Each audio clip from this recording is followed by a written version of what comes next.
ಬೆಂಗಳೂರು ದಕ್ಷಿಣ ಲೋಕಸಭಾ ಕ್ಷೇತ್ರದ ಕಾಂಗ್ರೆಸ್ ಅಭ್ಯರ್ಥಿ ಸೌಮ್ಯ ರೆಡ್ಡಿ ಇವತ್ತು ಚಿಕ್ಕಪೇಟೆ ಲೋಕಸಭಾ ಕ್ಷೇತ್ರದಲ್ಲಿ ಭರ್ಜರಿ ಪ್ರಚಾರ ನಡೆಸಿದರು. ಬೆಳಗ್ಗೆ 8 ಗಂಟೆಗೆ ಪ್ರಚಾರ ಆರಂಭ ಮಾಡಿದ ಸೌಮ್ಯ ರೆಡ್ಡಿ ಹೊಂಬೇಗೌಡ ನಗರದಲ್ಲಿ ಮೊದಲಿಗೆ ಪ್ರಚಾರ ನಡೆಸಿ ಕಾಂಗ್ರೆಸ್ ಬೆಂಬಲಿಸುವಂತೆ ಮನವಿ ಮಾಡಿದರು.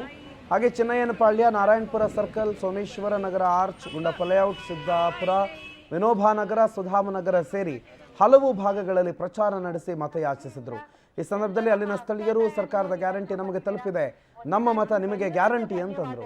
ಹಾಗೆ ಮಧ್ಯಾಹ್ನದ ಬಳಿಕ ಸುಂಕೇನಹಳ್ಳಿ, ವಿವಿಪುರ, ಸುಧಾಮನಗರ, ಜೆಸಿ ರಸ್ತೆ ಮುಂತಾದ ಭಾಗದಲ್ಲಿ ಪ್ರಚಾರ ನಡೆಸಲಿದ್ದಾರೆ.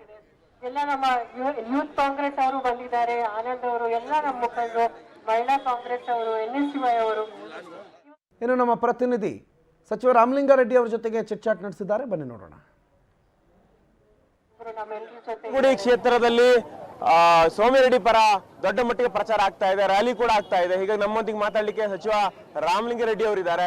ಯಾಕಂತ ಹೇಳಿದ್ರೆ ಸರ್, ಕಳೆದ ಬಾರಿ ಚುನಾವಣೆ ವೇಳೆಯಲ್ಲಿ UB ವೆಂಕಟೇಶ್ ಸಾಕಷ್ಟು ಪ್ರಯತ್ನ ಮಾಡಿದ್ರು, ಒಂದು ಹತ್ತತ್ರಕ್ಕೆ ಬಂದಿದ್ರು. ಯಾಕಂದ್ರೆ ಮೊದಲು ಸಂಘಟನಾತ್ಮಕವಾಗಿ ಇರಲಿಲ್ಲ.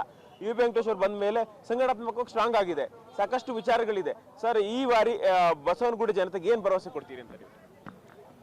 ಬಸವನಗುಡಿ ಜನತೆ ಒಂದೇ ಅಲ್ಲ, ಬೆಂಗಳೂರು ದಕ್ಷಿಣದಲ್ಲಿ ಬಹಳ ವರ್ಷಗಳಿಂದ ಲೋಕಸಭಾ ಸದಸ್ಯರು ಇಲ್ಲಿ ಕಾಂಗ್ರೆಸ್ ಪಕ್ಷದವರು ಆಯ್ಕೆ ಆಗಿಲ್ಲ. ಈ ಬಾರಿ ಕಾಂಗ್ರೆಸ್ ಪಕ್ಷದಿಂದ ಲೋಕಸಭಾ ಸದಸ್ಯರು ಆಯ್ಕೆ ಮಾಡಿದ್ರೆ ನಮ್ಮ ರಾಜ್ಯಕ್ಕೆ ಕೇಂದ್ರದಿಂದ ಆಗ್ತಾ ಇರ್ತಕ್ಕಂಥ ಅನ್ಯಾಯದ ಬಗ್ಗೆ ಪಾರ್ಲಿಮೆಂಟಲ್ಲಿ ಮಾತಾಡ್ತಾರೆ.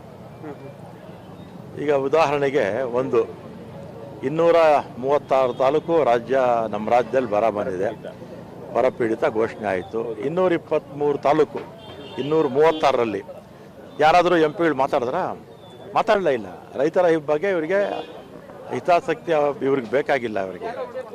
ಆಮೇಲೆ ನಮ್ಮ ರಾಜ್ಯಕ್ಕೆ ಕೇವಲ ಅನುದಾನ ಪ್ರತಿ ವರ್ಷ 50,000 ಕೋಟಿ ಬರುತ್ತೆ, ಆದರೆ ನಮ್ಮಿಂದ ಹೋಗ್ತಾ ಇರ್ತಕ್ಕಂಥದ್ದು ಕೇಂದ್ರಕ್ಕೆ 4,30,000 ಕೋಟಿ ತಾರತಮ್ಯ ಆಗ್ತಾ ಇದೆ.